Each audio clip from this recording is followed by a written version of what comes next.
وجودي لما طاب خانقات للحوادث قيامه بنفسه وحدانية قدرة إرادات علمه حيا السماء بصر كلام قدرا مريدا علما هيا سميعا بصيرا متكلما.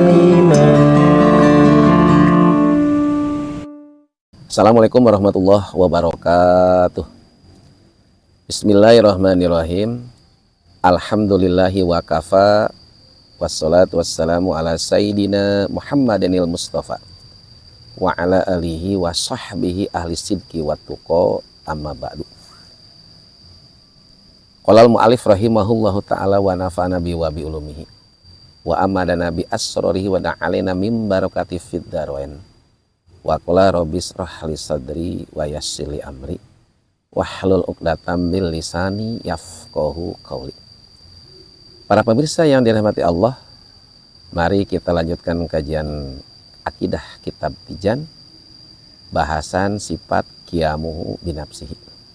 Ini sifat yang nomor kelima. Wa yajibu fi haqqitala al-qiyamu binafsi. Sifat yang nomor kelima yang wajib menurut akal bagi Allah, yaitu sifat al-qiyamu binafsi atau qiyamu binafsihi. Kalau artinya berdiri sendiri. Jadi wajib menurut akal bahwa Allah berdiri sendiri. Maksudnya Allah tidak membutuhkan kepada yang lain. Apa yang dimaksud dengan wajib menurut akal? Alladzi la yatasawwaru fil aqli adamu. Sesuatu yang tidak masuk akal perihal tiadanya. Jadi kalau tidak ada, tidak masuk akal. Berarti mesti ada. Akal menetapkan dan membenarkan 2 tambah 2 4. Usia bapak lebih tua daripada anak. Uang 10.000 itu lebih besar daripada 2.000. Yang namanya makhluk butuh tempat. Akal menetapkan sekaligus membenarkan bahwa Allah tuh mesti wujud, qidam, baqo, mukhalafatul hadisi, qiyamuhu binafsi, dan seterusnya. Wajib syara. Apabila kita meyakini Allah bersifat qiyamuhu binafsihi, maka kita akan mendapatkan pahala. Apabila kita tidak meyakini, maka kita akan mendapatkan dosa. Pengertian qiyamu binafsi di sini ada mengandung 2 pengertian. Yang pertama, wa ma'nahu annahu ta'ala la yaftakiru ila mahalin. Makna qiyamuhu binafsi yang pertama adalah Allah tidak membutuhkan zat. Ya, Allah tidak membutuhkan zat. Wala ila mukhasisin. Dan Allah tidak membutuhkan sang pencipta. Allah adalah zat yang qadim, yang memiliki sifat-sifat yang maha sempurna. Yang harus dipahami, yang namanya sifat itu selamanya nempel pada zat. Yang namanya sifat itu tidak bisa berdiri sendiri. Contoh, kertas warna putih. Kertas itu zat, putih itu sifat. Kalau kertasnya tidak ada, ya putihnya tidak ada. Seperti ini peci, ini warnanya hitam. Peci zat, hitam itu sifat. Kalau pecinya tidak ada, ya hitamnya nggak ada. Contoh lagi, baju berwarna merah. Baju itu zat, merah itu sifat. Kalau bajunya tidak ada, ya merahnya tidak ada. Jadi yang namanya sifat selamanya butuh zat, selamanya nempel pada zat. Nah, dalam hal ini zat Allah tidak membutuhkan zat yang lain. Sebagaimana makhluk, zat makhluk sama, tidak membutuhkan zat yang lain, tapi butuh diciptakan, butuh sang pencipta. Saya kasih contoh. Ini namanya HP. HP itu zat. Ya, HP itu zat. Ketika kita taruh di sini, ya ukurannya segini. tidak berubah, tidak bertambah, tidak berkurang. Ketika ditaruh di sebelah sini, ini HP tetap tidak bertambah, tidak berkurang. Ditaruh di depan, ini HP ya tetap juga tidak akan bertambah, juga tidak akan berkurang. Kenapa? Karena HP ini zat, tidak butuh zat lagi. Tapi ini HP butuh diciptakan, butuh dibuat. Karena HP nggak bisa jadi dengan sendirinya. Jadi sebetulnya makhluk tidak butuh zat untuk berdiri, untuk ditempati. Tapi, awas nih, tapi zat makhluk butuh diciptakan. Walaupun zat makhluk tidak membutuhkan zat yang lain, tapi yang namanya makhluk, sekali lagi, butuh diciptakan, butuh sang pencipta, yaitu Allah Subhanahu wa Ta'ala. Berbeda dengan zat Allah. Zat Allah tidak butuh zat yang lain, tidak butuh. Yang kedua, wala ila mukhasisin. Zat Allah tidak butuh sang pencipta. Allah tidak butuh diciptakan. Justru Allah yang menciptakan atau sang pencipta. Disebutnya kholik. Berbeda dengan makhluk. Yang namanya makhluk atau ciptaan, sekali lagi tidak bisa berdiri sendiri. Pasti butuh diciptakan. Para pemirsa yang dirahmati Allah, wadiduhu al-ihtiyaju ilal mahal wal mukhasis. Karena pengertian qiyamu binafsi terdiri dari dua pengertian, maka pengertian mustahil atau ihtiyaz pun ada dua. Yang pertama, Allah mustahil membutuhkan zat. Yang kedua, Allah mustahil membutuhkan sang pencipta. Wa dalilu ala dzalika annahu law ihtaja ila mahalin lakana sifatan wa kana sifatan muhalun. Yang pertama, seandainya Allah membutuhkan zat, niscaya Allah adalah sifat. Sebab hanya sifatlah yang membutuhkan zat. Sedangkan zat selamanya tidak membutuhkan zat lain untuk berdiri.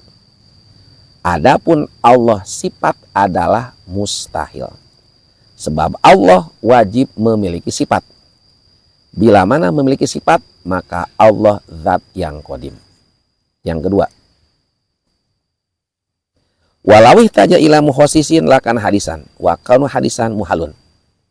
Seandainya Allah membutuhkan sang pencipta, niscaya Allah baru. Sebab yang membutuhkan pencipta hanyalah yang baru. Sedangkan Allah zat qadim tidak membutuhkannya. Adapun Allah baru adalah mustahil.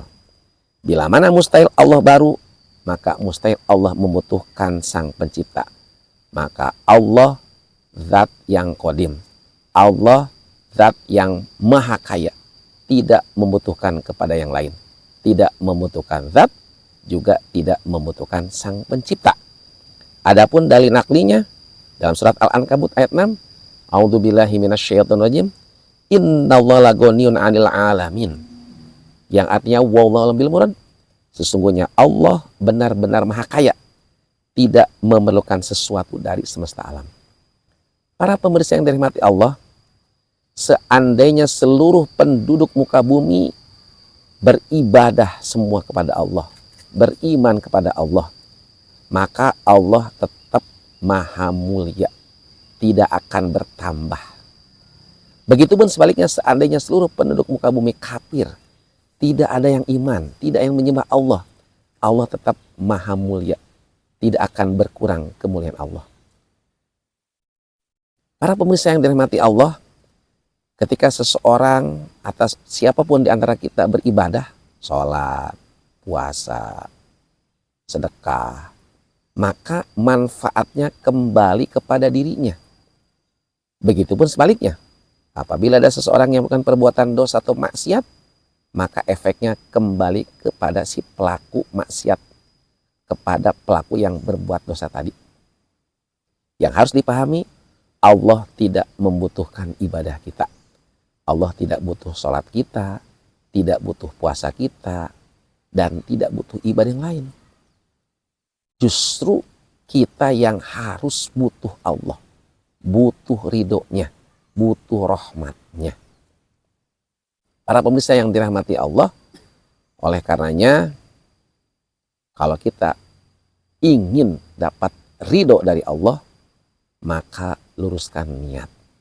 Kita beribadah, kita melakukan berbagai kebaikan, ketaatan, diniatkan semata-mata tulus, ikhlas, mengharap ridho dari Allah Subhanahu wa Ta'ala. Demikian yang sampaikan, kurang lebihnya mohon maaf. Wal muwaffiq ila aqwamit thoriq. Assalamualaikum warahmatullahi wabarakatuh. وجودي لك طاب خانقات من حوادثي كيموم نفسي وحداني قدرة إرادات علمها يا سلام بصرك لم قدرا مريدا علما يا سميعا بصيرا متكلما. Assalamualaikum warahmatullahi wabarakatuh. Bismillah, alhamdulillah, wassalatu wassalamu ala rasulillah wa ala alihi wa sahbihi wa mawalah, wala hawla wala quwata illa billah, amma ba'du. Walal mu'alif rahimahullahu ta'ala wa nafana bi wa bi ulumihi wa amadana bi asrari wa da'alina min barakati fid dharain wa qala rabbi israh li sadri wa yassir li amri wahlul 'uqdatam min lisani yafqahu qawli. Para pemirsa yang dirahmati Allah, kita teruskan kajian tauhid kitab Tijan, bahasan sifat wahdaniyat. Bismillahirrahmanirrahim. Wa yajibu fi haqqihi ta'ala al-wahdaniyatu. Wujud, kidam, bako, mukhalafatul hadisi, qiyamu binafsihi, wahdaniyat. Ini sifat yang keenam. Wa yajibu fi haqqihi ta'ala al-wahdaniyatu. Sifat yang nomor keenam yang wajib menurut akal bagi Allah yaitu sifat wahdaniyat. Artinya wajib menurut akal bahwa Allah tunggal atau esa. Bidzati tunggal zatnya, wa fi sifati tunggal sifat-sifatnya, wa fil af'ali dan tunggal perbuatannya. Apa yang dimaksud dengan wajib menurut akal? Alladzi la yatasawwaru fil aqli adamuhu. Sesuatu yang tidak dimengerti oleh akal apabila tidak ada. Berarti mesti ada. Contohnya apa? Akal menetapkan 2 tambah 2 4. Uang 10.000 lebih besar daripada 5.000. Usia bapak lebih tua daripada anak. Akal menetapkan Allah bersifat wujud, kidam, bako, dan seterusnya. Kemudian para pemirsa yang dirahmati Allah, Allah bersifat wahdaniyat bukan semenjak diciptakannya akal, juga bukan semenjak adanya alam semesta. Tidak.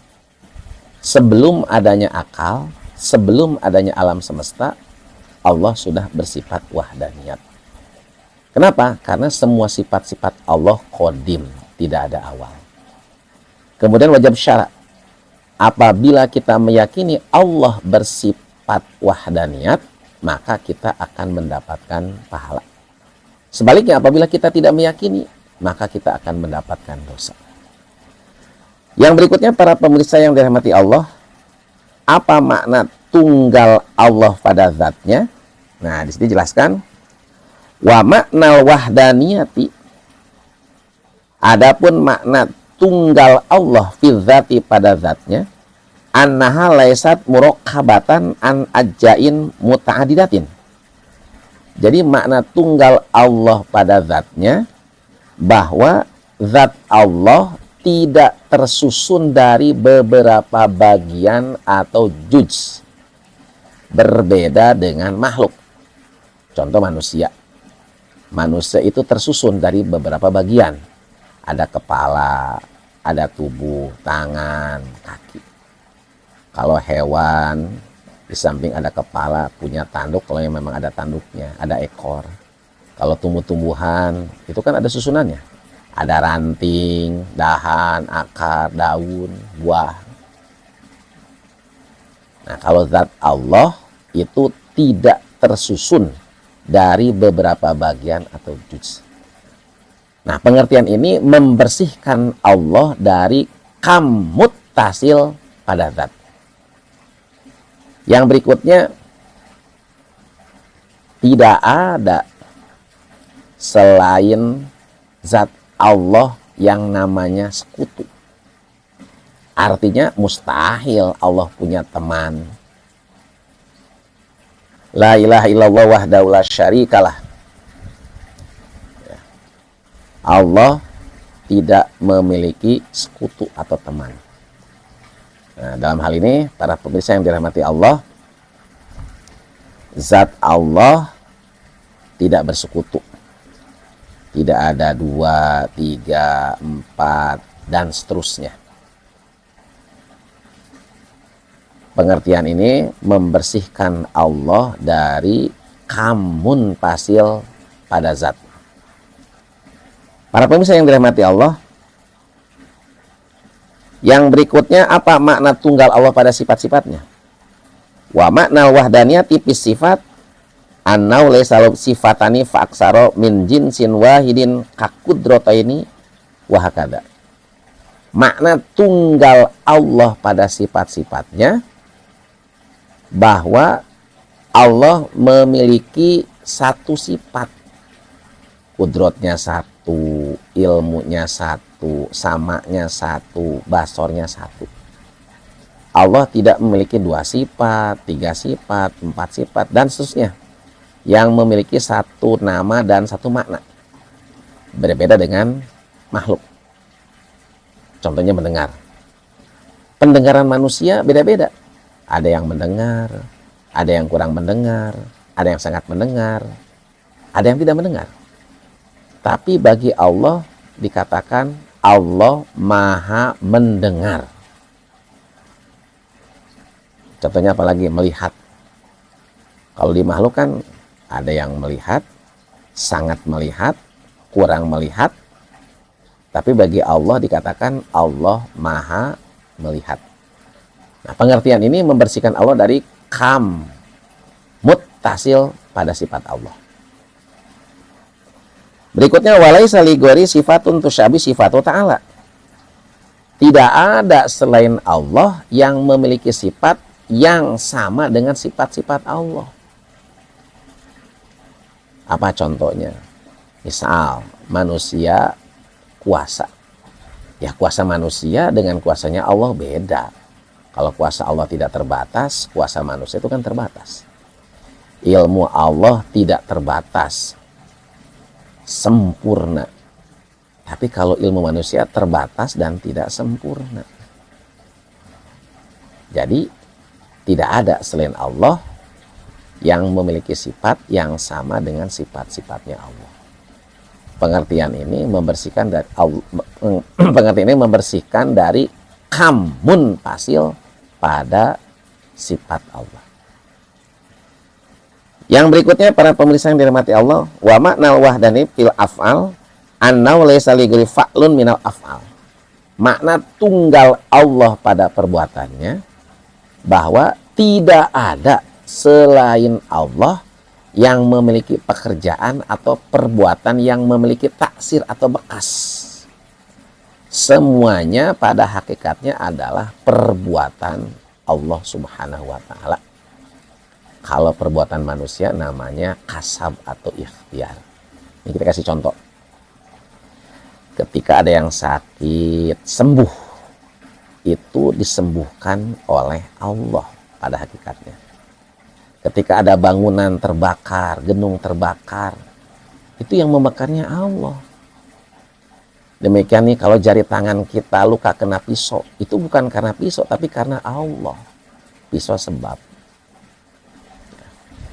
Wallahu khalaqakum wa ma ta'malun. Allah yang telah menciptakan kalian semua dan apa-apa yang telah kalian perbuat. Jadi perbuatan kita sebetulnya pada hakikatnya perbuatan Allah. Contoh, Ki Jayat membuat kandang burung. zohirnya hijayat yang bikinkan, tapi sebenarnya pada hakikatnya Allah itu. Wadiduha at-ta'addudu. Mustahil menurut akal Allah terbilang lebih dari 1, 2, 3. Itu mustahil. Tidak masuk akal. Selanjutnya apa dalil dari sifat wahdaniyat? Wadalilu ala dzalika annahu law kana muta'addidan lam yujad syai'un min hadil makhluqati. Yang pertama, seandainya Allah terbilang, misal ada 2, 3, maka Allah yang terbilang atau banyak tersebut bakal bentrok. Bila mana bentrok, maka tidak akan terbukti atau tidak ada alam. Alam semesta nggak ada. Sedangkan alam semesta terbukti adanya. Bila mana terbukti adanya alam semesta ini nih, maka Allah tidak terbilang. Allah tidak banyak. Allah wajib bersifat wahdaniyat atau tunggal. Yang berikutnya, seandainya zat Allah tersusun dari beberapa bagian atau juz, maka Allah jirim. Bila mana jirim, maka baru. Sedangkan Allah baru itu mustahil. Bila mana mustahil Allah baru, maka mustahil Allah jirim. Bila mana mustahil jirim, maka mustahil Allah tersusun. Bila mana mustahil zat Allah tersusun, maka wajib Allah tunggal, dibersihkan pada kam, muttasil pada zat. Apa dalil naklinya? Surat Al-Anbiya 22. A'udzubillahi minasyaitonir rajim. Lau kana fihi ma alihatun illallah la fasadata. Yang artinya wallahu bil murad, seandainya ada di langit dan bumi Tuhan-Tuhan selain Allah, tentu keduanya bakal binasa. Atau dalam surat Al-Ikhlas, Qul huwallahu ahad. Katakanlah Muhammad, dialah Allah yang Maha Esa. Para pemirsa yang dirahmati Allah, demikian yang disampaikan, kurang lebihnya mohon maaf. Assalamualaikum warahmatullahi wabarakatuh. وجودي لما طاب خلقات من هواجسي قيامه بنفسي وحدانية قدرة إرادات علمها يسمى بصر كلام قدرا مريدا علما هيا سمعا بصيرا متكلما. Assalamualaikum warahmatullahi wabarakatuh. Bismillahirrahmanirrahim. Alhamdulillahi wa kafa. Wassalatu wassalamu ala sayyidina Muhammadanil Mustafa wa ala alihi wa sahbihi alisidki wa tuqa, amma ba'du. Qala al-mu'alif rahimahullahu ta'ala wa nafa'ana bi wa bi ulumihi wa amadana bi asrarihi wa da'alina min barakati fid darain wa qala rabbi shrahli sadri wa yassirli amri wahlul 'uqdatam min lisani yafqahu qawli. Para pemirsa yang dirahmati Allah, Allah Subhanahu wa taala memiliki sifat yang amat sangat banyak dan tidak terhitung jumlahnya, dan semuanya sempurna dan qadim, tidak ada awal. Cuma ulama ahli tauhid yang dipelopori oleh Imam Asy'ari dengan Imam Abu Mansur Al-Maturidi mewajibkan kepada kita sebagai orang Islam yang sudah mukallaf, sudah balik dan berakal sehat, cukup 20 saja, sama dengan jumlah jari tangan dan jari kaki. Dari sekian banyak sifat Allah yang sempurna, yang pertama yaitu sifat wujud, yang artinya wajib menurut akal bahwa Allah ada. Akal kita menerima, akal kita juga membenarkan bahwa Allah bersifat wujud, artinya ada.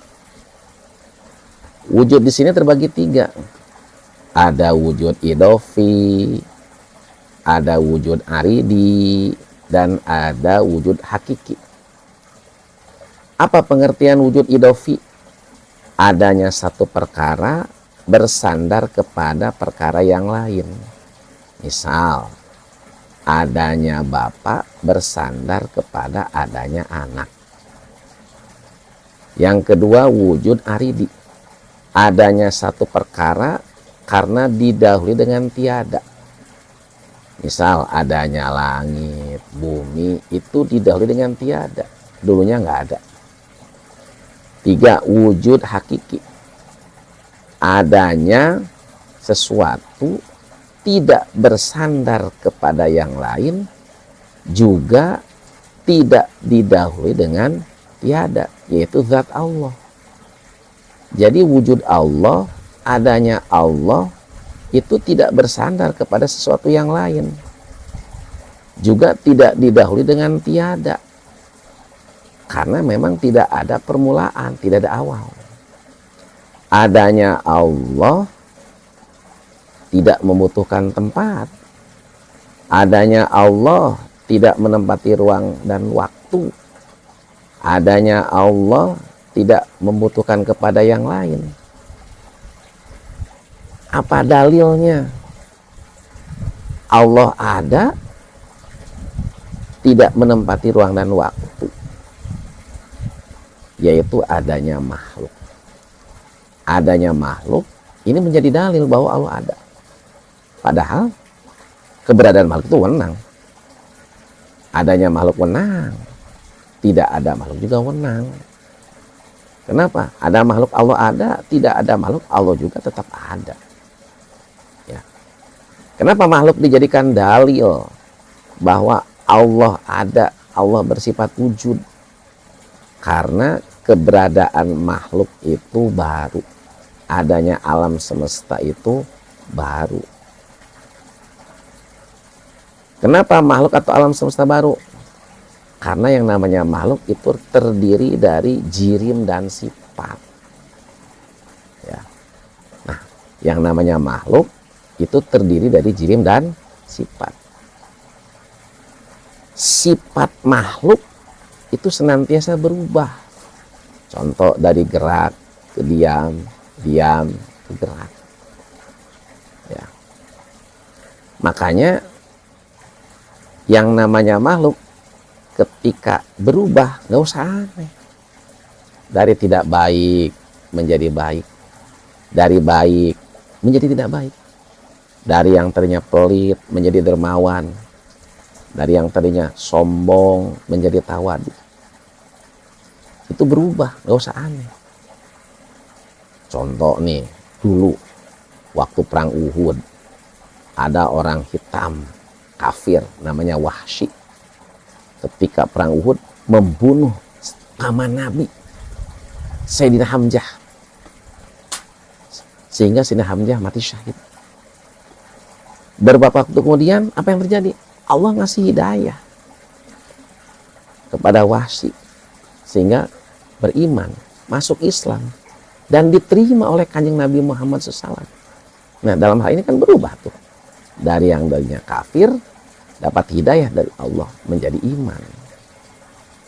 Atau ada juga yang ulama-ulama dulunya mantan preman, mantan perampok. Contohnya siapa?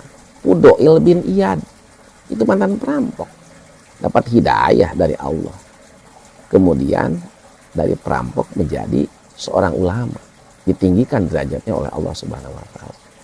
Begitupun ada mantan kiai, mantan ulama. Contohnya siapa?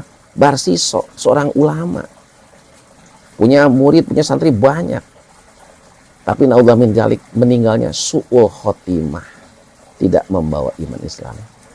Atau zaman Nabi Musa, punya tangan kanan namanya Bal'am bin Bauro, punya santri yang banyak ribuan, meninggalnya pun dalam keadaan su'ul khotimah, naudzubillah min.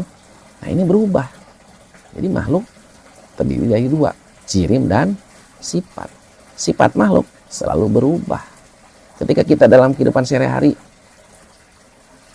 dalam bergaul, berteman, ada kalanya teman kita sekarang tidak baik, mudah-mudahan besok menjadi baik. Yang sudah baik, mudah-mudahan jadi lebih baik. Jadi kita tetap harus berhusnuzon, berprasangka baik kepada manusia.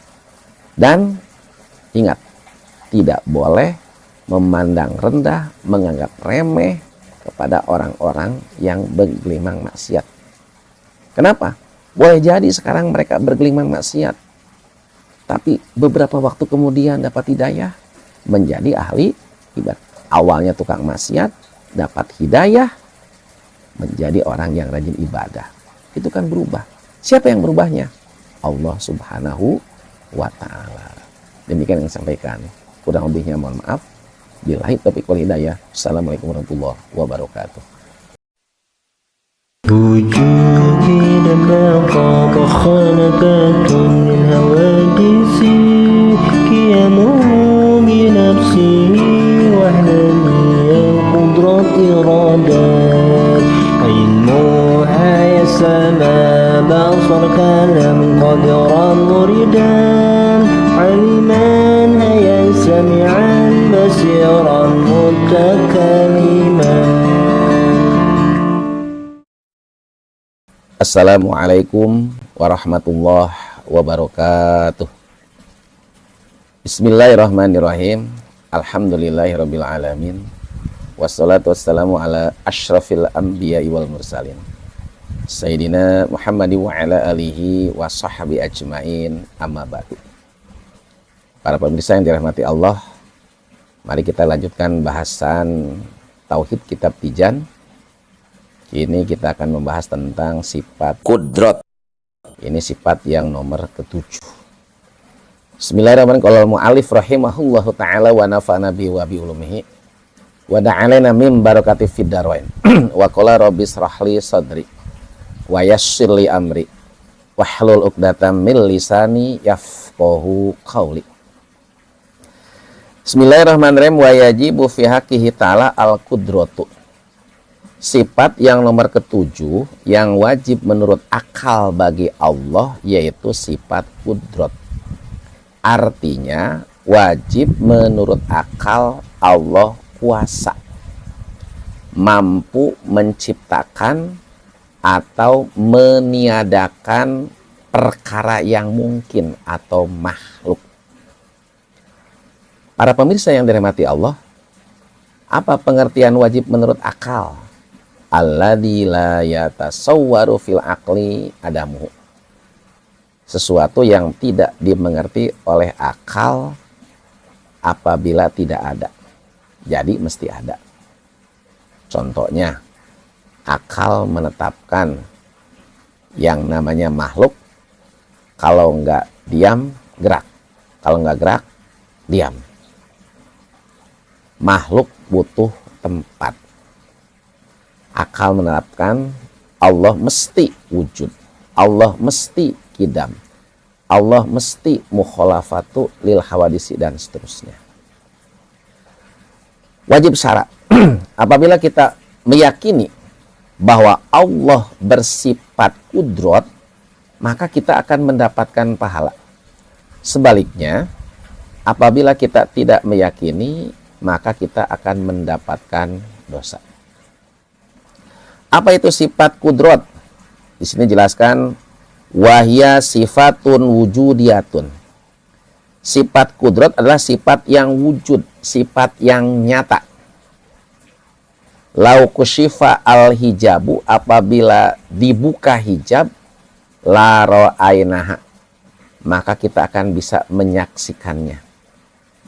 Karena kudrat, iradat, ilmu, hayat, sama basor, kalam ini merupakan sifat ma'ani yang apabila Allah membuka hijab, kita dapat menyaksikan kudratnya Allah, iradatnya Allah, ilmunya Allah. Sebagaimana Allah membuka hijab sifat kalam kepada Nabi Musa. Wa kallamallahu Musa taklima. Dalam hal ini Allah memberikan hijab, membuka hijab. Allah membuka hijab, memberikan anugerah kepada Nabi Musa, sehingga Nabi Musa mengerti akan sifat kalam Allah yang qadim. Ini melihat ada dua. Ada melihat dengan dua mata, nah ini disebutnya basor. Ada yang melihat dengan mata hati, disebutnya basiroh. Allah dengan makhluk tidak ada hijab. Tapi makhluk dengan Allah ada hijab. Apa hijabnya? Dosa. Terutama di sini dosa hati. Riya, ujub, sum'ah, takabur. Itu adalah hijab. Jadi sifat itu sifat yang wujud yang nyata. Qodimatun yang qadim. Qaimatun bidzati ta'ala yang menetap pada zat Allah. Yujidu biha wa yu'dimu. Allah menciptakan dengan sebab sifat kudrat. Begitupun Allah meniadakan dengan sebab sifat kudrat. Para pemirsa yang dirahmati Allah, Allah Subhanahu wa Ta'ala menciptakan atau meniadakan perkara yang mungkin sudah barang tentu sesuai dengan kehendak Allah, sesuai dengan iradat Allah diajali.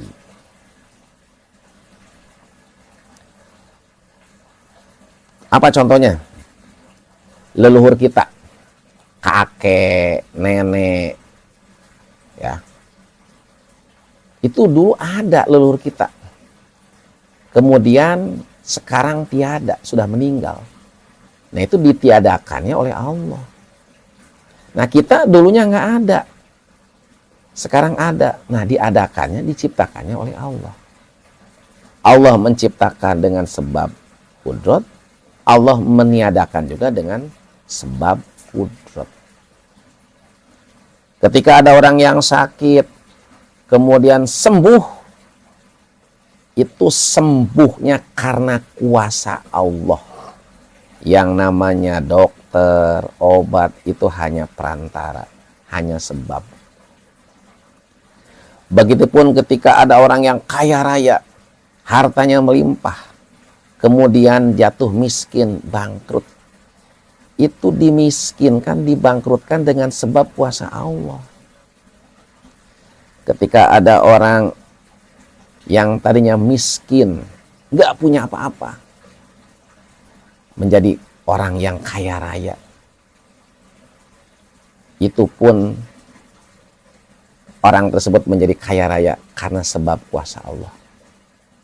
Para pemirsa yang dirahmati Allah, kita sering menyaksikan lewat media-media sosial ada bencana, longsor, banjir, gunung meletus.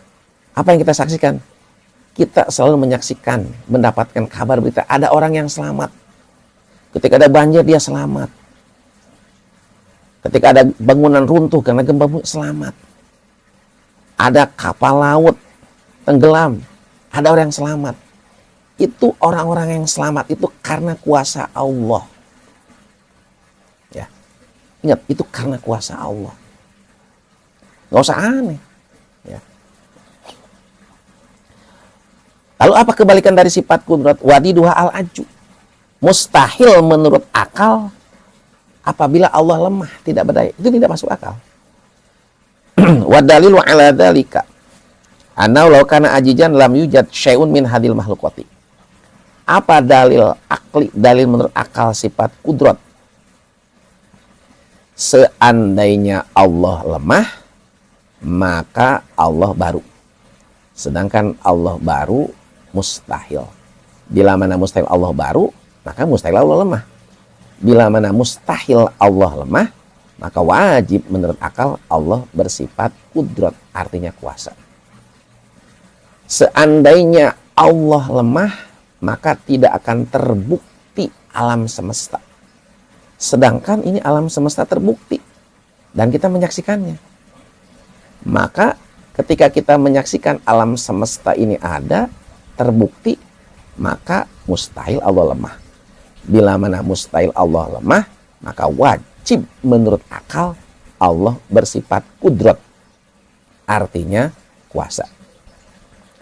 Adapun dalil nakli, Allah berfirman dalam surat Al-Baqarah ayat 20, A'udzubillahi minasyaitonir rajim. Innallaha ala kulli syai'in qadir. Sesungguhnya Allah kuasa atas segala sesuatu. Para pemirsa yang dirahmati Allah, Allah kuasa. Kuasa Allah ta'aluknya atau berhubungan dengan perkara yang mungkin atau makhluk. Jadi di sini yang harus dipahami, kuasa Allah tidak berhubungan dengan yang wajib. Kuasa Allah tidak berhubungan dengan yang mustahil. Apa contohnya yang wajib? Zat Allah wajib adanya. Begitupun sifat-sifat Allah. Karena zat Allah tidak ada awal. Begitupun sifat-sifat Allah qadim, tidak ada awal. Jadi kuasa Allah tidak ada hubungannya atau ta'aluknya dengan yang wajib. Karena yang wajib sudah ada. Zat Allah sudah ada. Dan adanya tidak ada awal. Qadim. Begitupun sifat-sifat Allah semuanya qadim. Juga kuasa Allah tidak ada kaitannya dengan yang mustahil. Kenapa? Karena yang mustahil selamanya tidak akan ada. Karena selamanya tidak akan ada, ya tidak akan diadakan oleh Allah. Apa contohnya perkara yang mustahil? Teman Tuhan, anak Tuhan, itu mustahil. Sehingga kalau kita ada yang bertanya, apakah Allah kuasa membuat anak Tuhan? Nah, ini pertanyaannya tidak nyambung. Lalu bagaimana kita jawabnya? Nah, kita jangan menjawab bisa. Kalau kita ada yang nanya, apakah Allah kuasa membuat anak Tuhan? Kemudian misal kita menjawab bisa, maka kita udah berdosa. Kenapa? Anak Tuhan itu mustahil. Begitupun kalau kita menjawab, oh nggak bisa. Berarti kuasa Allah lemah. Nah, lalu bagaimana jawabnya? Kalau ada yang bertanya, apakah Allah kuasa membuat anak Tuhan? Nah, kita bisa ngasih penjelasan kepada yang nanya. Bagaimana cara menjelaskannya? Bahwa anak Tuhan itu perkara yang mustahil. Karena perkara yang mustahil selamanya tidak akan ada. Jadi pertanyaannya tidak nyambung. Kenapa nggak nyambung? Ya tadi udah jelasin. Anak Tuhan adalah perkara yang mustahil. Karena perkara yang mustahil selamanya tidak akan ada, tidak akan diciptakan oleh Allah Subhanahu wa Ta'ala. Jadi kesimpulannya, kuasa Allah tidak ada hubungan dengan yang wajib, juga tidak ada hubungan dengan yang mustahil. Kuasa Allah hubungannya dengan perkara yang mungkin atau makhluk. Demikian yang disampaikan, kurang lebihnya mohon maaf. Wallahu muwaffiq ila aqwamit thoriq. Assalamualaikum warahmatullahi wabarakatuh. وجودي لما طاب خانبات من هواجسي كيمو بنفسي وحدانية قدرة إرادات علمها يسمى بصر كلام قدرا مريدا علما هيا سمعا بصيرا متكلما. Assalamualaikum warahmatullahi wabarakatuh. Bismillahirrahmanirrahim. Alhamdulillahi wa kafa. Wassalatu wassalamu ala sayyidina Muhammadanil Mustafa wa ala alihi wa sahbihi ahli sidqi wa tuqa amma ba'du. Para pemirsa yang dirahmati Allah, mari kita lanjutkan kajian Tauhid Kitab Tijan. Sekarang bahasan sifat irodat. Ini sifat yang ke-8. Bismillahirrahmanirrahim. Qala al-mu'allif rahimahullahu ta'ala wa nafa'ana bi wa bi ulumihi wa amadana bi asrarihi wa da'alina min barakati fid darain. Wa qala rabbi shrah li sadri wa yassir li amri wahlul 'uqdatam min lisani yafqahu qawli. Bismillahirrahmanirrahim. Wa yajibu fi haqqihi ta'ala al-iradatu. Sifat yang nomor ke-8 yang wajib menurut akal bagi Allah yaitu sifat irodat. Artinya wajib menurut akal Allah berkehendak. Apa definisi wajib menurut akal? Alladzi la yatasawwaru fil aqli adamu. Sesuatu yang tidak dimengerti oleh akal apabila tidak ada. Jadi mesti ada. Contoh, akal menetapkan 2 tambah 2 4. Uang 10.000 lebih besar daripada 2.000. Yang namanya makhluk punya sifat, kalau nggak diam, gerak. Kalau nggak gerak, diam. Allah mesti wujud, qidam, bako, dan seterusnya. Allah bersifat irodat bukan semenjak diciptakannya akal. Juga bukan semenjak adanya alam semesta, tidak. Sebelum adanya akal, sebelum adanya alam semesta, Allah sudah bersifat irodat. Kenapa? Karena semua sifat-sifat Allah itu qadim, tidak ada awal. Wajib syara. Apabila kita meyakini bahwa Allah bersifat irodat, maka kita akan mendapatkan pahala. Sebaliknya, apabila kita tidak meyakini, maka kita akan mendapatkan dosa. Apa itu sifat irodat? Wahya, adapun sifat irodat, sifatun, yaitu sifat wujudiyatun yang nyata. Karena ini sifat irodat termasuk salah satu sifat ma'ani. Ya. Di sini sekali lagi dijelaskan wahya sifatun maujudatun. Ya. Dalam syarahnya dijelaskan wahya adapun sifat irodat, sifatun yaitu sifat maujudatun yang maujud, yang nyata. Karena sekali lagi ini sifat irodat termasuk salah satu sifat ma'ani. Seandainya Allah membuka hijab, maka kita akan menyaksikan irodatnya Allah. Allah dengan makhluk tidak ada hijab. Tapi makhluk dengan Allah ada hijab, yaitu dosa. Contohnya riya, ujub, sum'ah, takabur. Qodimatun yang kodim. Qaimatun bidzati ta'ala yang menetap pada zat Allah. Yuhossisu biha al-mumkina. Allah menentukan dengan sebab sifat irodat kepada perkara yang mungkin. Jadi Allah menentukan terhadap perkara yang mungkin kepada sebagian kemungkinannya. Bil wujudi adanya, au bil adami atau tiada. Misal, ini alam mungkin ada, mungkin tiada. Kemudian ditentukan ada. Kijaid mungkin ada, mungkin tiada. Kemudian ditentukan dengan ada. Ya. Au bil gina, au bil fakri. Kijaid mungkin kaya, mungkin fakir. Kemudian ditentukan kaya. Au bil ilmi, au bil jahli. Hidayat mungkin orangnya pinter, mungkin orangnya bodoh. Ditentukan menjadi orang yang pinter. Ila ghairi dzalika, kepada selain yang tadi sudah disebut. Misal, Hidayat mungkin meninggalnya bayi, mungkin balita, mungkin remaja, mungkin dewasa, mungkin tua. Kemudian ditentukan dengan sebab iradanya Allah meninggalnya tua. Misal usianya 60 tahun. Pembuktiannya, realisasinya dengan kudratnya Allah. Ini Kijaid mungkin hidupnya zaman Nabi Adam, mungkin hidupnya zaman Nabi Musa, mungkin hidupnya zaman kolonial Belanda, mungkin sekarang, mungkin nanti akhir zaman.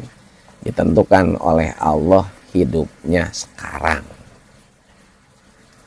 Kijaid mungkin orangnya tinggi, mungkin juga pendek. Ditentukan orangnya tinggi.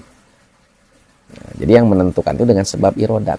Pembuktiannya, realisasinya dengan sebab kudrat. Ya. Jadi fungsi dari sifat irodat adalah menentukan. perkara yang mungkin. Dan kehendak Allah nggak bisa diganggu-gugat, tidak terbatas. Pembuktiannya dengan kudrat. Ya. Wadiduha al-karohatu. Mustahil menurut akal Allah terpaksa. Ini tidak masuk akal. Lalu apa dalilnya? Wa dalilu ala dzalika anna law kana karihan la kana ajijan. Wa kaunu ajijan muhalun. Dalil akli, dalil menurut akal Allah bersifat iradat. Seandainya Allah terpaksa, maka lemah. Bila mana Allah lemah, berarti baru. Sedangkan Allah baru mustahil. Bila mana mustahil Allah baru, maka mustahil Allah lemah. Bila mana mustahil Allah lemah, maka mustahil Allah terpaksa. Bila mana mustahil Allah terpaksa, maka wajib Allah bersifat iradat. Artinya berkehendak. Dalil naklinya Surat Hud ayat 107. A'udzu billahi minasyaitonir rajim.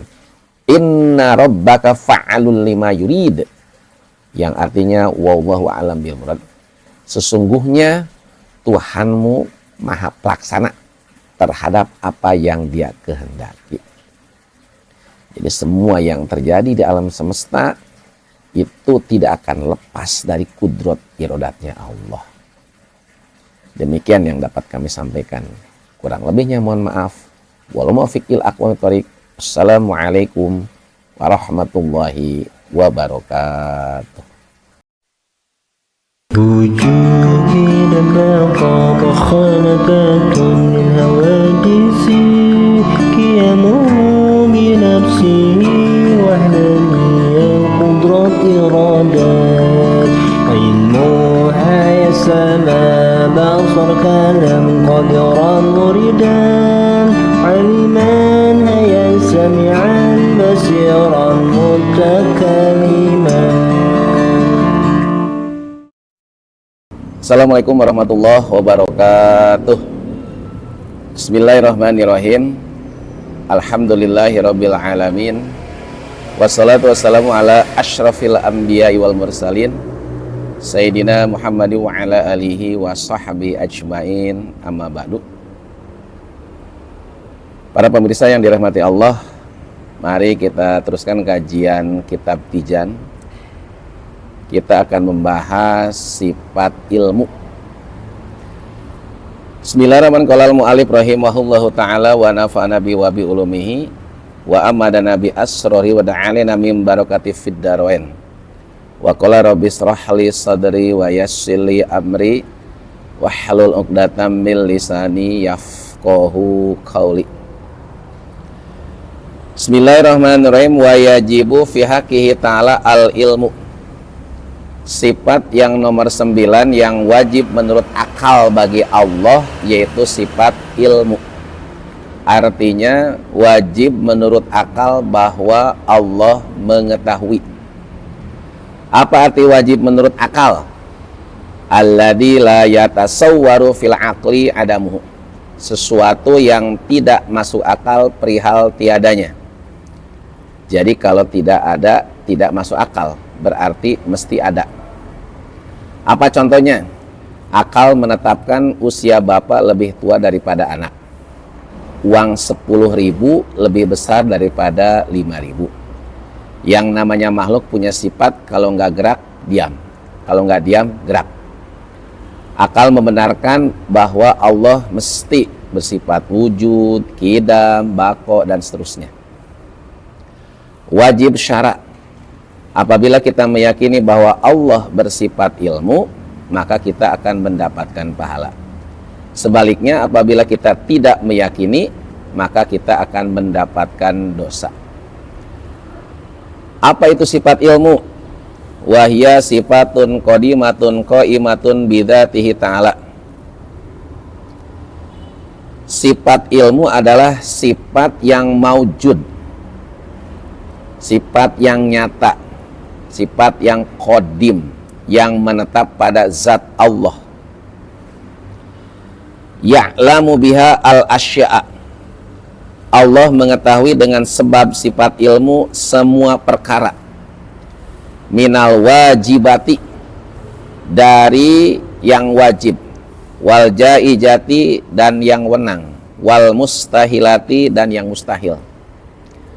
Allah mengetahui yang wajib, Allah mengetahui yang wenang, Allah juga mengetahui yang mustahil. Allah mengetahui dengan sempurna, Allah mengetahui dengan objektif, Allah mengetahui tidak didahului dengan samar. Ilmunya Allah tidak ada awal dan tidak ada akhir. Berbeda dengan ilmunya makhluk, itu ada awal dan ada akhir. Contoh, walaupun dia seorang profesor, seorang dokter, tetap pasti belajar dulu. Ada awalnya. Belajar ini angka 1, 2, 3, 4. Pasti belajar ini A, B, C, D. Tidak langsung bisa, tidak langsung pintar. Demikian pula seorang kiai, seorang ustadz, nggak langsung belajar Al-Quran. Pasti belajar dari awal. Belajar huruf dulu, ini alif, ba, ta, sa, jim, ha, ho. Dan ilmunya makhluk itu terbatas. Tidak ada yang sempurna. Berbeda dengan ilmunya Allah, maha sempurna dan tidak terbatas. Para pemirsa yang dirahmati Allah, Allah mengetahui yang wajib, Allah mengetahui zat Allah, Allah mengetahui sifat-sifat Allah, Allah juga mengetahui perbuatan Allah. Allah mengetahui perkara yang menang. Artinya Allah mengetahui berapa total jumlah keseluruhan makhluk. Berapa jumlah manusia dari zaman Nabi Adam sampai akhir zaman, berapa jumlah malaikat, berapa jumlah pohon, berapa jumlah hewan, berapa jumlah tetesan air hujan yang ngalir. Allah tahu. Ya. Bahkan Allah mengetahui satu persatu makhluk. Misal, Allah mengetahui ini Ki Jaed lahirnya hari apa, tanggal berapa, tahun berapa, di mana lahirnya, umurnya berapa, ketika berkeluarga punya istri nanti punya anak berapa, meninggalnya di umur berapa, itu Allah sudah tahu. Bahkan Allah juga tahu organ tubuhnya dari ujung rambut sampai ujung kaki. Allah tahu. Makanya ilmu Allah sempurna, mengetahui database satu persatu makhluk. Ya. Bahkan kapan kiamat pun Allah tahu. Berbeda dengan makhluk. Kemudian Allah mengetahui perkara yang mustahil. Ya, Allah tahu. Seperti apa contohnya? Anak Tuhan, bapak Tuhan, ibu Tuhan, itu kan mustahil. Allah tahu. Allah juga tahu bahwa yang namanya makhluk tidak akan bisa bergerak dan diam berbarengan. Allah tahu. Jadi, para pemirsa yang dirahmati Allah, ilmu Allah sebagaimana diilustrasikan oleh Kanjeng Nabi, seandainya lautan dijadikan tinta, ranting-ranting, daun-daun dijadikan lembarannya, itu tetap tidak akan sanggup untuk menuliskan ilmunya Allah. Bahkan Kanjeng Nabi ngasih gambaran dengan mencelupkan kolam atau pena ke dalam air, kemudian diangkat, kemudian netes. Itu yang satu tetes itu, kata Nabi, diibaratkan ilmu yang Allah turunkan kepada makhluk. Berikutnya wadiduha al-jahlu. Mustahil menurut akal Allah bodoh. Ini tidak masuk akal. Alladzi la yatasawwaru fil aqli wujuduhu. Sesuatu yang tidak masuk akal perihal adanya. Ya. Jadi kalau ada tidak masuk akal. Selamanya tidak akan ada. Mustahil Allah itu baru, mustahil Allah itu sama dengan makhluk. Nah, termasuk misalkan uang 2000 lebih besar daripada 5, itu mustahil, tidak masuk akal. Wa dalilu ala dalika annahu law kana jahilan lam yakun muridan wa huwa muhalun. Ini dalilnya ada dua, dalil akli dengan dalil nakli. Seandainya Allah bodoh, tidak mengetahui segala sesuatu, maka Allah tidak akan disifati dengan sifat irodat, tidak akan berkehendak. Apabila Allah tidak berkehendak, maka ciptaannya karena terpaksa. Bila mana terpaksa, maka lemah. Bila mana lemah, maka baru. Sedangkan Allah baru mustahil. Bila mana mustahil Allah baru, maka mustahil Allah lemah. Bila mana mustahil Allah lemah, maka mustahil Allah terpaksa. Bila mana mustahil Allah terpaksa, maka Allah wajib bersifat irodat. Bila mana Allah bersifat irodat, maka wajib Allah bersifat ilmu, artinya mengetahui. Adapun dalil naklinya, wahwa bikulli syai'in alim, surat Al-Hadid ayat 3, yang artinya wallahu bil murad, dan dia Allah maha mengetahui segala sesuatu. Bahkan Allah mengetahui isi hati manusia. Innallaha alimum bidatis sudur. Sesungguhnya Allah mengetahui segala sesuatu. Para pemirsa yang dirahmati Allah, menurut Syekh Nawawi ada tingkatan orang yang disebut bodoh. Pertama, orang disebut bodoh karena memang IQ-nya lemah. Kalau diibaratkan sekolah, gak naik-naik. Teman-temannya lulus, dia masih betah. Yang kedua, kata Syekh Nawawi, disebut bodoh orang yang punya akal, punya kemampuan, tapi tidak mau ngaji, tidak mau menuntut ilmu, tidak mau hadir ke majelis taklim. Yang ketiga, orang yang sudah merasa cukup dengan ilmunya, tidak mau ngaji lagi karena sudah merasa pintar. Nah, ini yang bahaya. Nah, hadirin jamaah rahimakumullah, yang harus kita sadari, kita ngerti itu semua karena dari Allah, ilmunya dari Allah Subhanahu wa ta'ala. Demikian yang disampaikan, kurang lebihnya mohon maaf. Wallahu muwaffiq ila aqwamit thoriq. Assalamualaikum warahmatullahi wabarakatuh. وجودي لما طاب خانبات من هواجسي قيام بنفسي وحدانية قدرة إرادات علمها يا سلام بصر كلام قدرا مريدا علما هيا سميعا بصيرا متكلما. Assalamualaikum warahmatullahi wabarakatuh. Bismillahirrahmanirrahim. Alhamdulillahi wa kafa, wassalatu wassalamu ala sayyidina Muhammadanil Mustafa wa ala alihi wa sahbihi ahli sidqi wa tuqa, amma ba'du. Para pemirsa yang dirahmati Allah, mari kita teruskan kajian akidah kitab Tijan. Kita akan membahas sifat hayat. Ini sifat yang nomor 10.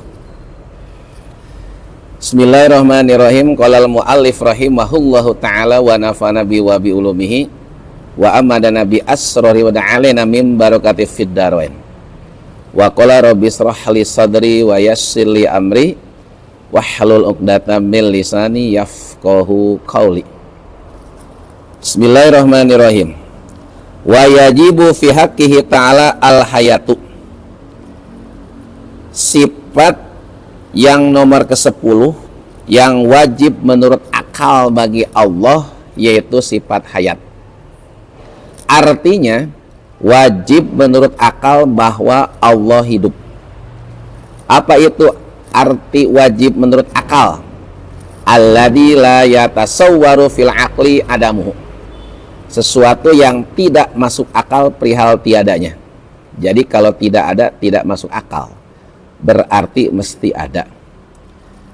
Contohnya akal menetapkan bahwa uang 10.000 itu lebih besar daripada 2.000.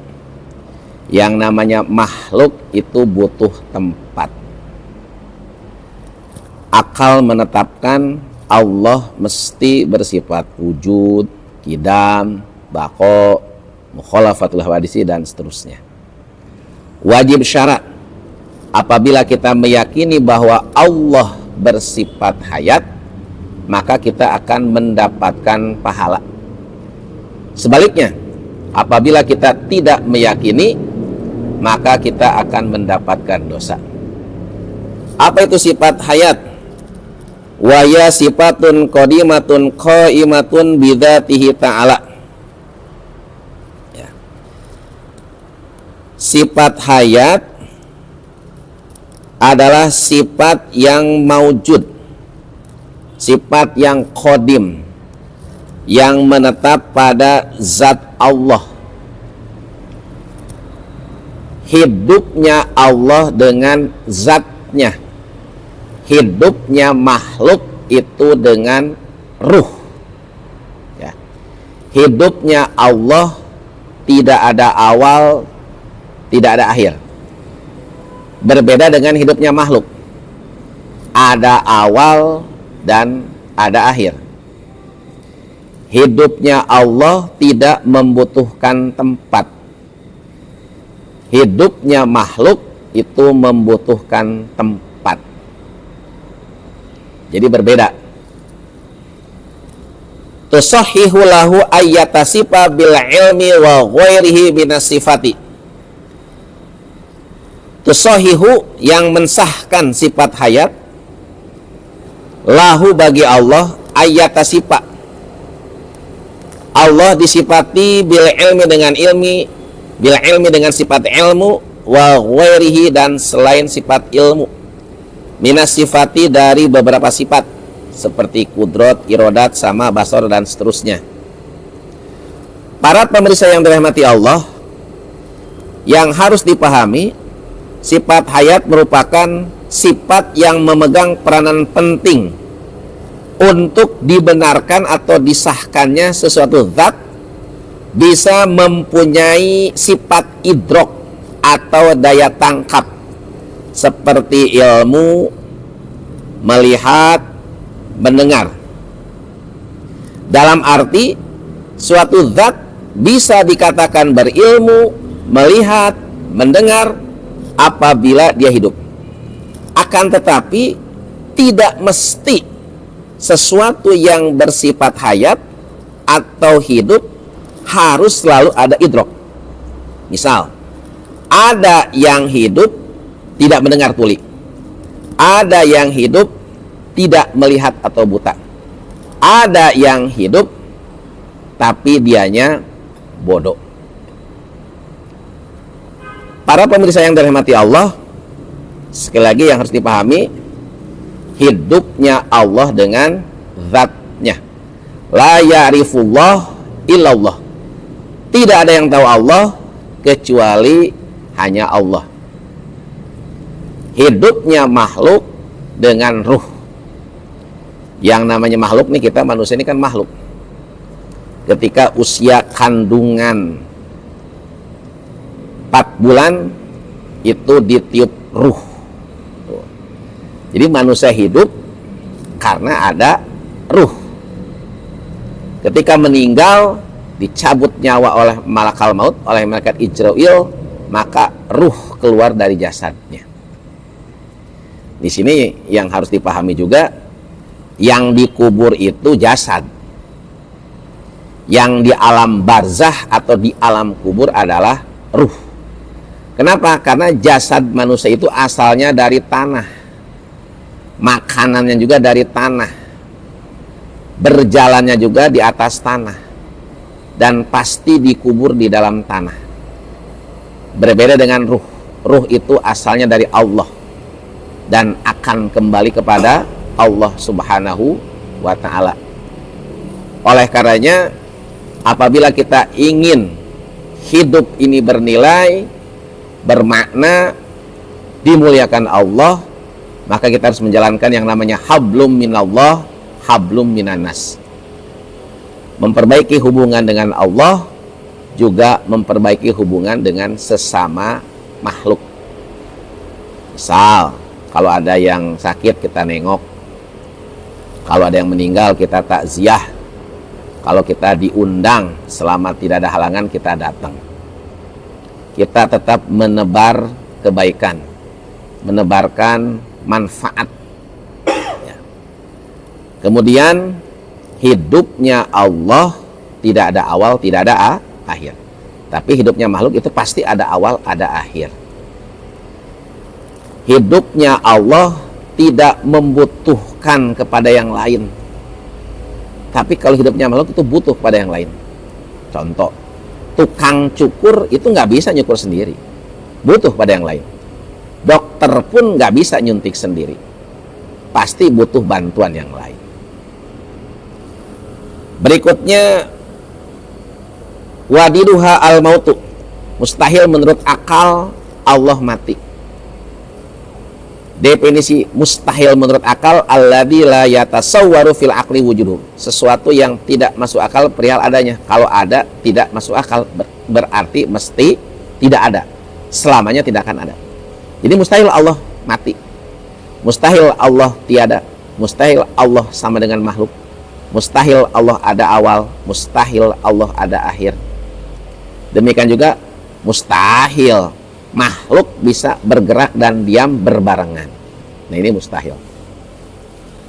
Wa dalilu, adapun dalil ala dzalika yang menunjukkan bahwa Allah bersifat hayat, annahu law kana maitan lam yakun qadiran wala muridan wala aliman wa huwa muhalun. Ini dalil akli. Seandainya Allah mati, maka tidak akan disifati dengan sifat ilmu sama basar. Sedangkan bila mana Allah tidak disifati dengan sifat ilmu, maka bodoh, tidak mengerti segala sesuatu. Bila mana tidak mengetahui segala sesuatu, maka tidak akan disifati dengan sifat iradat, yaitu tidak akan berkehendak. Bila mana tidak berkehendak, maka terpaksa. Bila mana terpaksa, maka lemah. Bila mana lemah, maka baru. Sedangkan Allah baru, mustahil. Bila mana mustahil Allah baru, maka mustahil Allah lemah. Bila mana mustahil Allah lemah, maka mustahil Allah terpaksa. Bila mana mustahil Allah terpaksa, maka Allah wajib bersifat iradat, yaitu berkehendak. Bila mana bersifat iradat, maka Allah bersifat ilmu, yaitu mengetahui. Bila mana Allah mengetahui, maka wajib Allah bersifat hayat, artinya hidup. Mustahil Allah mati. Dalil naklinya surat Al-Furqan ayat 58. A'udzubillahi minasyaitonirrajim wa tawakkal 'alal hayyil ladzi la yamutu. Yang artinya wallahu bil murad, bertawakallah kepada Allah yang hidup, yang tidak mati. Para pemirsa yang dirahmati Allah, demikian yang disampaikan, kurang lebihnya mohon maaf. Wallahu muwaffiq ila aqwamit thoriq. Wassalamualaikum warahmatullahi wabarakatuh.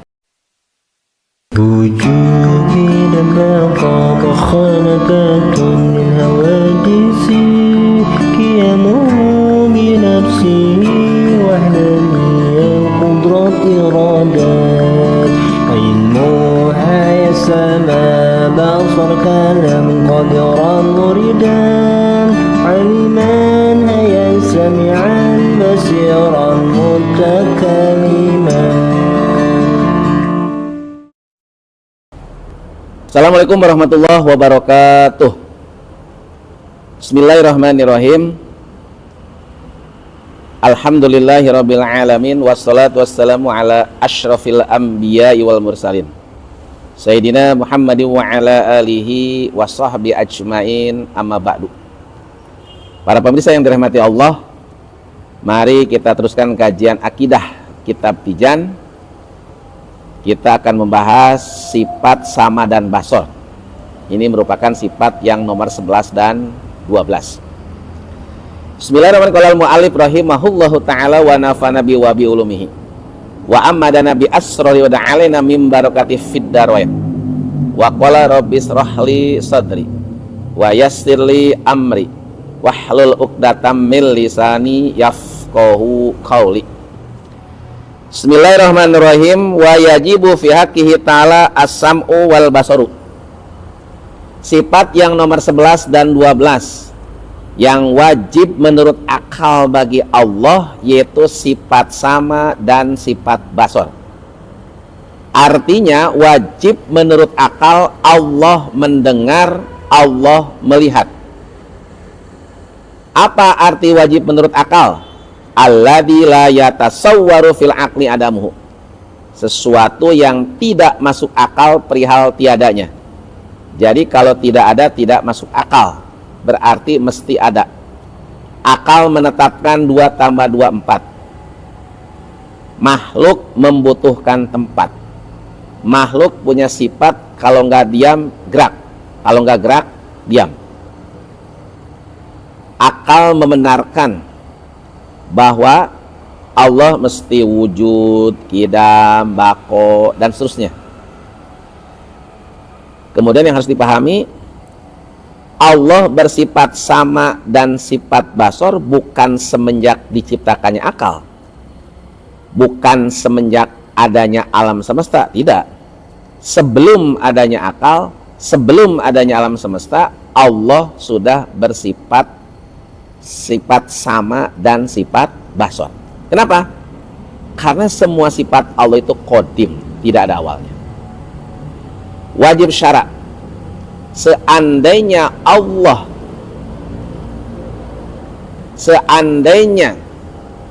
kita tidak meyakini Allah bersifat sama dan basar, maka kita akan mendapatkan dosa. Oleh karenanya diwajibkan oleh syara kita harus meyakini Allah bersifat sama dan basar. Sebaliknya, kalau kita tidak meyakini, maka kita akan mendapatkan dosa. Apa itu sifat sama dan basar? Wahuma sifatani qadimatani qaimatani bidzati ta'ala. Sifat sama dan basar adalah dua sifat yang qadim duanya, yang menetap pada zat Allah. Jadi sifat sama dan sifat basar ini dua-duanya adalah sifat yang maujud, sifat yang qadim, yang menetap pada zat Allah.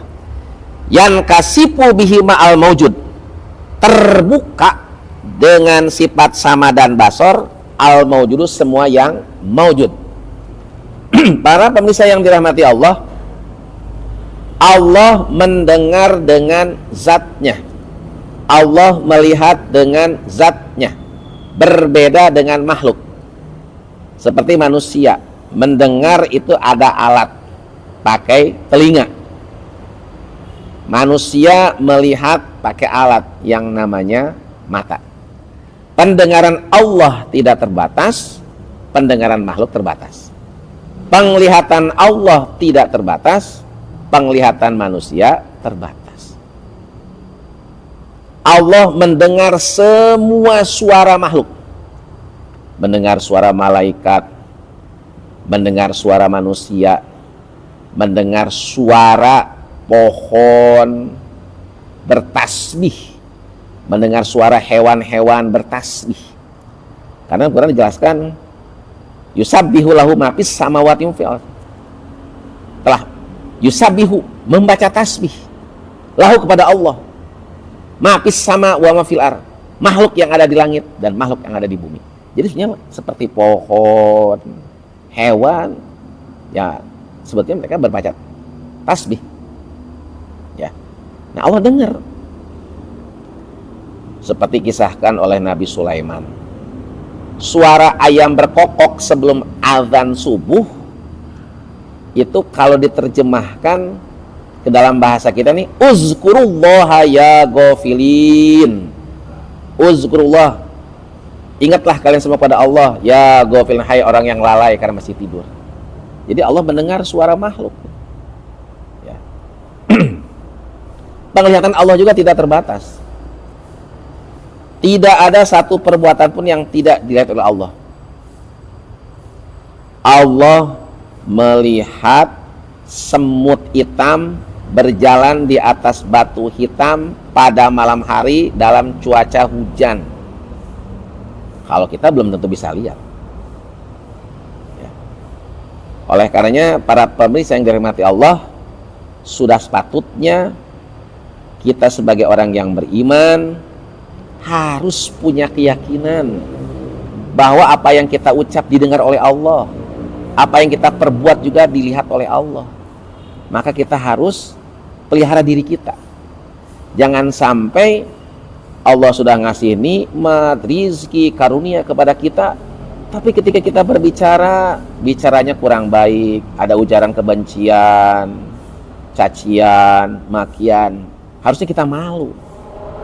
Kenapa? Karena kita tidak mensyukuri nikmat dari Allah. Demikian pula perbuatan kita harus dijaga. Jangan sampai kita melakukan perbuatan dosa. Kenapa? Karena ketika kita melakukan perbuatan dosa, Allah lihat. Nah, jadi para pemirsa yang dirahmati Allah, Allah mendengar dengan zatnya, Allah melihat dengan zatnya. Kalau makhluk seperti manusia mendengar pakai alat yang namanya telinga.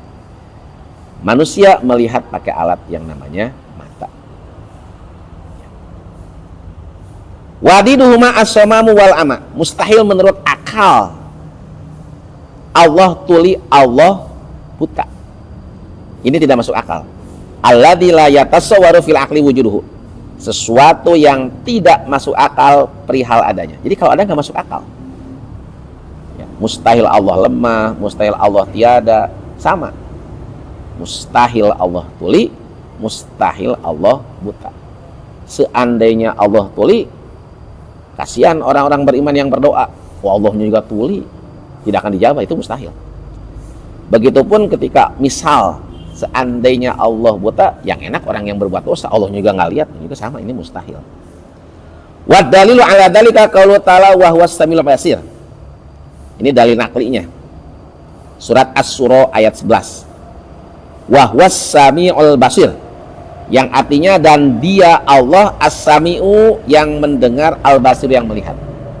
Kalau dalil aklinya, dalil menurut akal, seandainya Allah tuli, Allah buta, maka Allah membutuhkan kepada yang lain untuk menyempurnakan. Bila mana Allah butuh kepada yang lain untuk menyempurnakan, maka Allah baru. Sedangkan Allah baru mustahil. Bila mana mustahil Allah baru, maka mustahil Allah membutuhkan kepada yang lain untuk menyempurnakan. Bila mana mustahil Allah membutuhkan kepada yang lain untuk menyempurnakan, maka wajib menurut akal Allah bersifat sama, yaitu mendengar. Allah wajib bersifat basor, artinya melihat. Para pemirsa yang dirahmati Allah, kita lihat. Ketika ada manusia tuli, tidak mendengar, pasti membutuhkan alat bantu agar bisa mendengar. Berarti kan lemah tuh, tidak berdaya. Begitupun ketika ada manusia yang buta, tidak bisa melihat, sama butuh juga alat, tongkat, untuk bisa berjalan. Para pemirsa yang dirahmati Allah, hikmahnya, mari kita jaga diri kita. Kita jaga ucapan kita jaga perbuatan kita.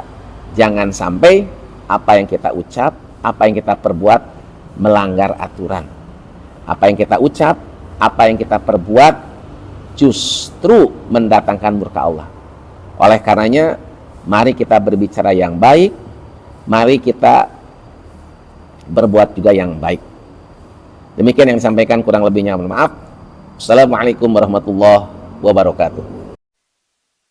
وجودي لما طاب خانقات من هواجسي كيموم بنفسي وحدانية قدرة إرادات علمها يسمى بصر كلام قدرا مريدا علما هيا سمعا بصيرا متكلما Assalamualaikum warahmatullahi wabarakatuh. Bismillahirrahmanirrahim. Alhamdulillahi wa kafa. Wassalatu wassalamu ala sayyidina Muhammadanil Mustafa wa ala alihi wa sahbihi ahli sidqi wat tuqa, amma ba'du. Para pemirsa yang dirahmati Allah, mari kita teruskan kajian akidah kitab Tijan. Kita akan membahas sifat kalam. Ini merupakan sifat yang nomor 13. Bismillahirrahmanirrahim. Qala al-mu'allif rahimahullahu ta'ala wa nafa'ana bi wa bi ulumihi wa amadana bi asrari wa da'alaina min barakati fid darain wa qala rabbi israh li sadri wa yassir li amri wahlul 'uqdatam min lisani yafqahu qawli. Bismillahirrahmanirrahim. Wa yajibu fi haqqihi ta'ala al-kalamu. Sifat yang nomor 13 yang wajib menurut akal bagi Allah yaitu sifat kalam. Artinya wajib menurut akal bahwa Allah berfirman. Lamun dina bahasa Sunda ngadauh. Apa arti wajib menurut akal?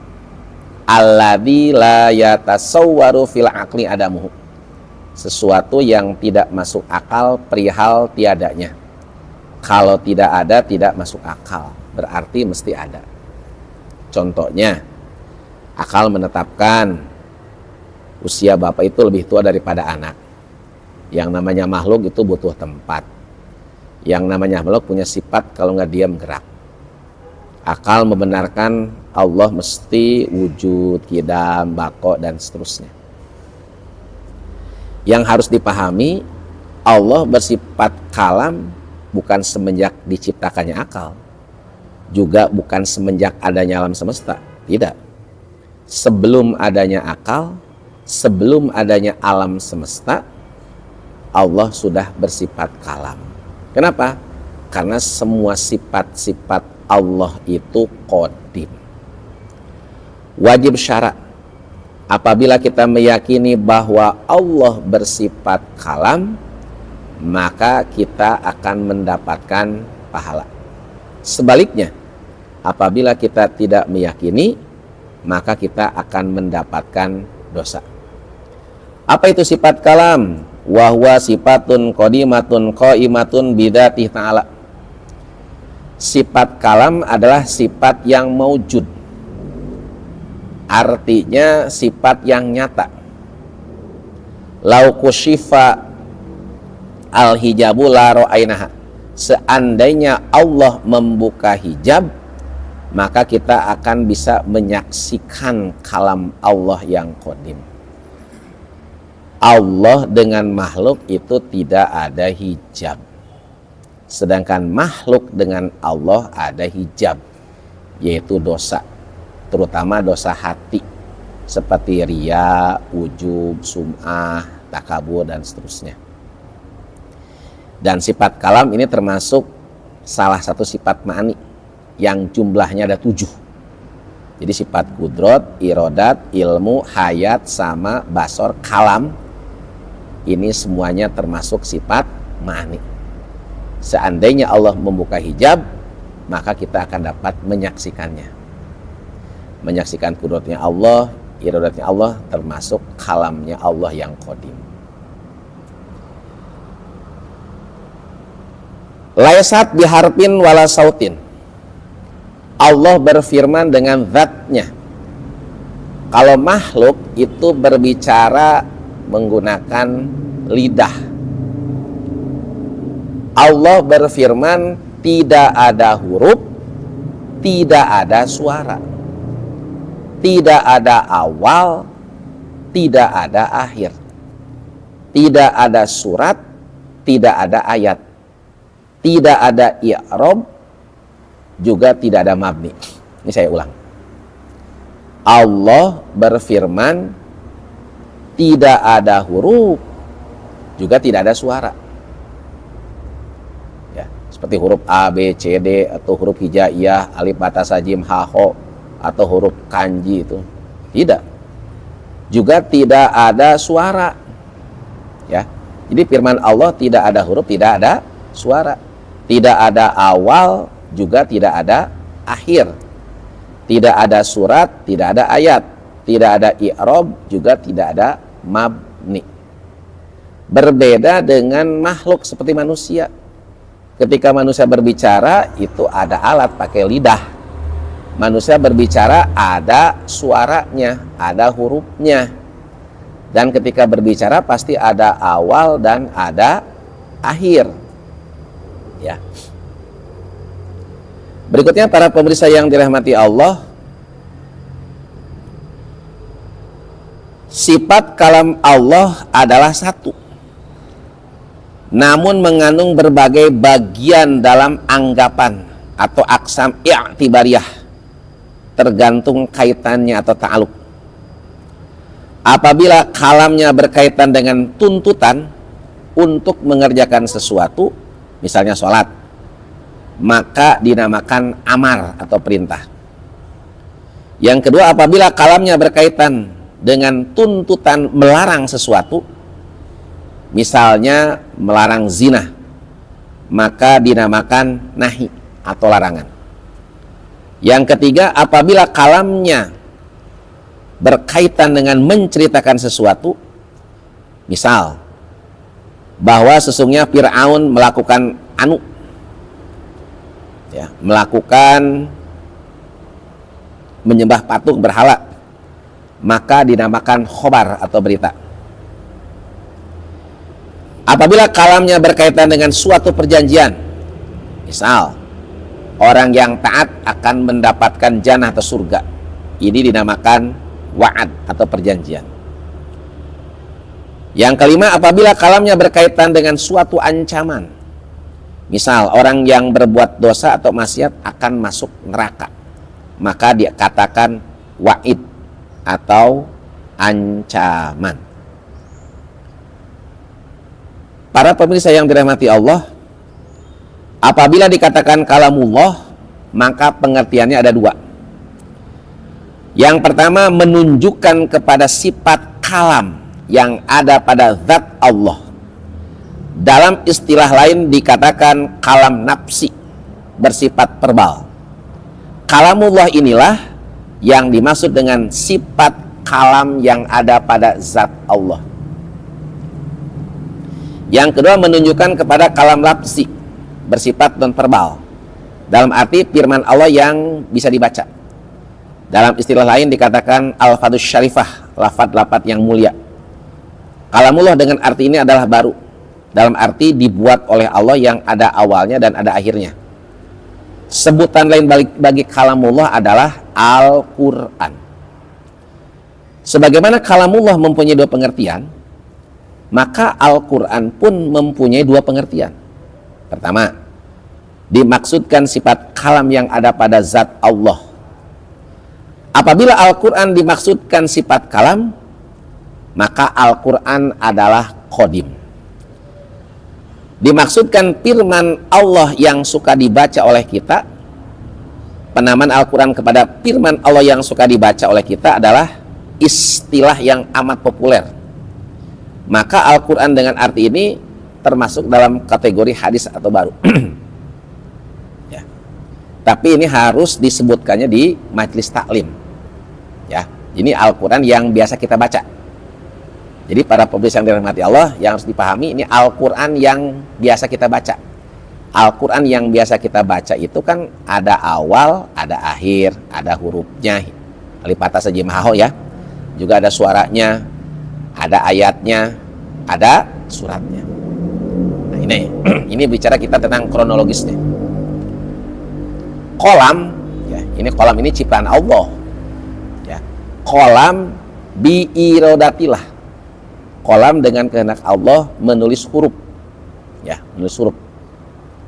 Ini hurufnya segede gunung Qaf. Ya. Ini huruf-huruf yang ditulis ini kemudian di copy paste, ditiru oleh malaikat, kemudian disimpan di Lauhil Mahfuz. Nah kemudian pada bulan suci Ramadan, ya, Allah menurunkan Al-Quran. Syahrul Ramadan alladzi unzila fihil Quran. Ramadannya kapan? Awal, tengah, atau akhir? Dalam surat Al-Qadar, inna anzalna fi lailatul qadar. Bahwa Al-Quran itu diturunkannya pada Lailatul Qadar. Lailatul Qadar itu adanya di 10 hari terakhir Ramadan, terutama pada malam-malam ganjil. Ya. Nah kemudian para pemirsa yang dirahmati Allah, Al-Quran yang tadi 30 juz tadi diturunkan oleh Allah sekaligus dari Lauhil Mahfuz ke Baitul Izzah. Nah, turunnya Al-Quran dari Lauhil Mahfuz ke Baitul Izzah itu namanya Nuzulul Quran, sekaligus 30 juz, 114 surat, 6.666 ayat. Dari Baitul Izzah kepada Kanjeng Nabi Muhammad SAW melalui perantaran malaikat Jibril, ini namanya turunnya wahyu. Selama 22 tahun, 2 bulan, 22 hari. Makanya ada ayat yang diturunkan di Mekah, ada ayat yang diturunkan di Madinah. Ini yang saya maksud adalah ini nih, Al-Quran yang biasa kita baca. Nah ini baru, tapi ini diumumkannya, diterangkannya harus di majelis taklim, ya, agar tidak multitafsir, tidak salah pengertian. Karena kita nggak boleh bilang Al-Quran itu nggak boleh, dilarang. Al-Quran adalah sifat kalam Allah. Para pemirsa yang dirahmati Allah, wadiduha al-bukmu, mustahil menurut akal Allah bisu. Apa maksud mustahil menurut akal? Alladzi la yatasawwaru fil aqli wujuduhu. Sesuatu yang tidak masuk akal perihal adanya. Jadi kalau ada tidak masuk akal. Mustahil usia bapak lebih tua dari mustahil usia anak lebih tua daripada bapak. Ya. Termasuk makhluk bisa gerak dan dia berbareng, itu mustahil. Mustahil Allah lemah, mustahil Allah baru, mustahil Allah tidak kuasa, itu mustahil. Nah ini sama nih, mustahil Allah bisu, tidak masuk akal. Wa dalilu ala dzalika qaulu ta'ala wa kallama Musa taklima. Dalil nakli dari Al-Quran yang menunjukkan bahwa Allah bersifat kalam, yaitu surat An-Nisa ayat 164. A'udzubillahi minasyaitonir rajim wa kallama Musa taklima. Yang artinya dan Allah berfirman kepada Nabi Musa dengan langsung. Jadi wa kallama Musa taklima di sini, wa kallama telah membuka hijab sifat kalam. Siapa? Allah. Ya. Kepada siapa? Musa, kepada Nabi Musa. Takliman, dengan berbicara secara langsung. Di sini Allah memberikan anugerah dengan membuka hijab kepada Nabi Musa, sehingga Nabi Musa bisa mengerti, paham sifat kalam Allah yang seperti itu. Adapun dalil akli, dalil menurut akalnya, seandainya Allah bisu, maka pasti membutuhkan kepada yang lain untuk menyempurnakan. Bila mana membutuhkan kepada yang lain untuk menyempurnakan, maka baru. Sedangkan Allah baru mustahil. Bila mana mustahil Allah baru, maka mustahil Allah membutuhkan kepada yang lain untuk menyempurnakan. Bila mana mustahil Allah membutuhkan kepada yang untuk menyempurnakan, maka wajib menurut akal Allah bersifat kalam, artinya berfirman. Para pemirsa yang dirahmati Allah, demikian yang disampaikan, kurang lebihnya mohon maaf. Wallahu muwaffiq ila aqwamit thoriq. Wassalamualaikum warahmatullahi wabarakatuh.